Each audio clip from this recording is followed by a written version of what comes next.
Reserve Bank of India ने CS राजन को Kotak Mahindra bank के पार्ट टाइम चेयरमैन पद के लिए नियुक्ति के लिए अप्रूवल दे दी है। वहीं दूसरी तरफ सतीश कुमार कारला को इंटरिम MD एंड CEO के पद के लिए नियुक्ति north east small finance bank में दी है। तो विशेष जानकारी से पहले once again very good morning to you all. मैं विकास कुमार सिंह अपने channel bank and fin info के साथ आपके सामने फिर से हाजिर हूँ और आज के सेशन का डेट 6 Jan 23 है। अगर आपने चैनल को सब्सक्राइब नहीं किया है तो तुरंत कर ले। CNA करंट न्यूज एनालिसिस में बिजनेस टुडे के आर्टिकल के आधार पर रिजर्व बैंक ने अप्रूवल के बाद CS राजन को कोटक महिंद्रा बैंक के पार्ट टाइम चेयरमैन और सतीश कुमार कारला को north east small finance bank के इंटरिम MD एंड CEO के पद के लिए नियुक्ति दे दी गई है। इतिहास जो किसी भी पक्ष शब्द के अस्तित्व और शुरुआत को बताता है। मतलब इतिहास के अंतर्गत हम जिस विषय का अध्ययन करते हैं उसमें अब तक घटित घटनाओं या उससे संबंधित रखने वाली घटनाओं का काल क्रमानुसार वर्णित होता है। दूसरे शब्दों में मानव की या विषय की विशिष्ट घटनाओं का नाम ही इतिहास होता है। तो कोटक महिंद्रा बैंक की इतिहास पे नजर डालें। कोटक महिंद्रा बैंक की नींव 1985 में उदय कोटक के द्वारा डाली गई थी, जिसका हेडक्वार्टर मुंबई महाराष्ट्र इंडिया में है। लेकिन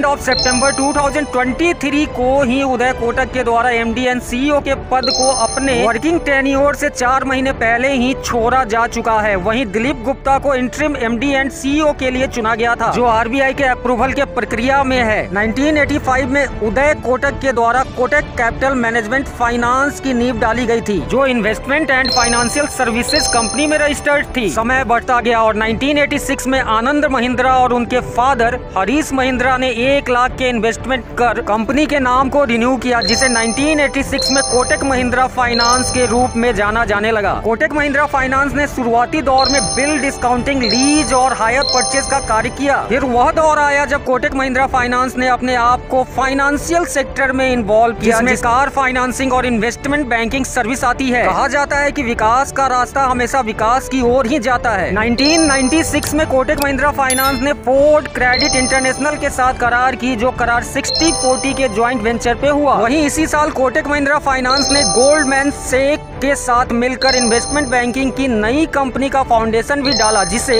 कोटक महिंद्रा कैपिटल के नाम से आज जाना जाता है। वहीं कोटक महिंद्रा फाइनेंस के उदय कोटक और आनंद महिंद्रा ने बिना रुके 1998 में म्यूचुअल फंड के सेक्टर में अपने कंपनी का विस्तार किया, जिसे कोटक महिंद्रा AMC के नाम से जाना जाने लगा। और फिर कोटक महिंद्रा फाइनेंस के दोनों कर्ता धर्ता ने इंश्योरेंस सेक्टर में अपनी अस्तित्व को लाया, जिसे कोटक महिंद्रा लाइफ इंश्योरेंस के नाम से जाना जाने लगा। फिर दौर के दोनों पात्र ने अपने आप को बिना रोके बैंक के लाइसेंस को फरवरी 2003 में RBI से प्राप्त किया और इंडिया के बैंकिंग सेक्टर में first non banking financial company जिसे बैंक की लाइसेंस मिली में अपने नाम को दर्ज कराया। फिर कोटक महिंद्रा फाइनेंस के नाम का नया नामकरण किया गया, जिसे अब कोटक महिंद्रा बैंक के नाम से जाना जाता है। उस समय उदय कोटक के पास बैंक की 56% शेयर और आनंद महिंद्रा के पास 5% शेयर थी। वहीं 2014 में कोटक महिंद्रा बैंक ने $2.34 बिलियन ING वैश्य बैंक में एक्वायर किया, जो विलय 2015 में कंप्लीट की गई। 2015 में ही कोटक महिंद्रा जनरल इंश्योरेंस ने होल ओन्ड सब्सक्राइबर्स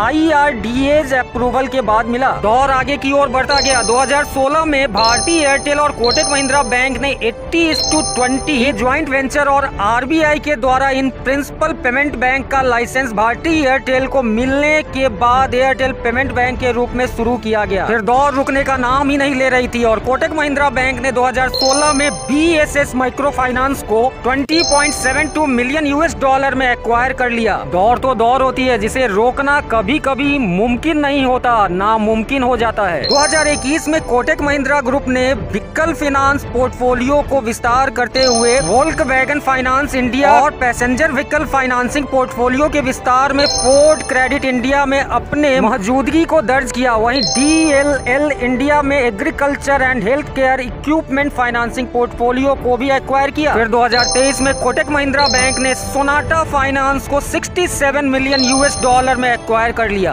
आज उदय कोटक ने एमडी एंड सीईओ के पद से त्याग पत्र दे दिया है, लेकिन रिजर्व बैंक ऑफ इंडिया के अप्रूवल से मिस्टर CS राजन को पार्ट टाइम चेयरमैन के लिए अपॉइंट कर लिया गया है। वहीं रिजर्व बैंक ऑफ इंडिया के डिसीजन के इंतजार में interim MD and CEO Deepak Gupta हैं। मिस्टर CS राजन, जिन्हें चंद्रशेखर राजन के नाम से जाना जाता है, 1978 बैच के एक IAS ऑफिसर हैं, जो 30 जून 2016 में चीफ सेक्रेटरी राजस्थान से रिटायर हो चुके हैं। वहीं रिटायरमेंट के बाद CS राजन ने दिसंबर 2018 तक डिप्टी चेयरमैन के पद पर चीफ मिनिस्टर्स एडवाइजरी काउंसिल में भी कार्य किया है। वहीं माननीय मिस्टर राजन की appointment infrastructural leasing and financial service limited में 3 अक्टूबर 2018 में डायरेक्टर के पद पे किया गया। फिर से 3 अप्रैल 2019 को उन्हें एज चेयरमैन और मैनेजिंग डायरेक्टर के पद को दिया गया। फिर उदय कोटक के स्टेप डाउन के बाद से CS राजन ने इस पद को संभाला है और अब उन्हें रिजर्व बैंक ऑफ इंडिया के द्वारा इस पद के लिए अपॉइंट भी कर दी गई है।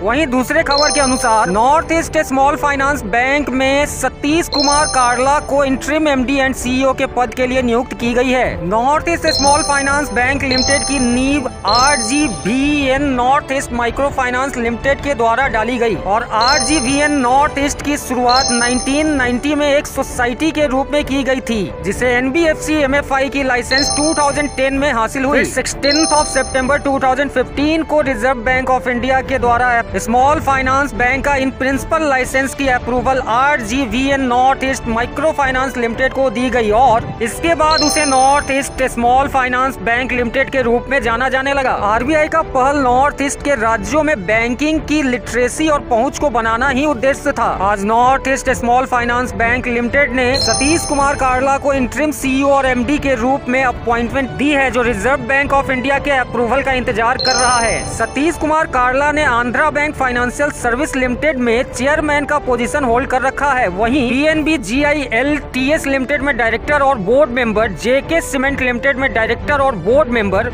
इंड बैंक मर्चेंट बैंकिंग में director and board member, Can Fin home limited में भी director and board member, the Lakshmi Vilas bank limited में भी director and board member, JCT electronics limited में भी director and board member, Indian first life insurance को limited में भी director and board member के पोजीशन को होल्ड कर रखा है। तो उदय कोटक के जाने के बाद अब क्या कोटक महिंद्रा बैंक फिर से उसी दौर के स्पीड को मेंटेन करेगी?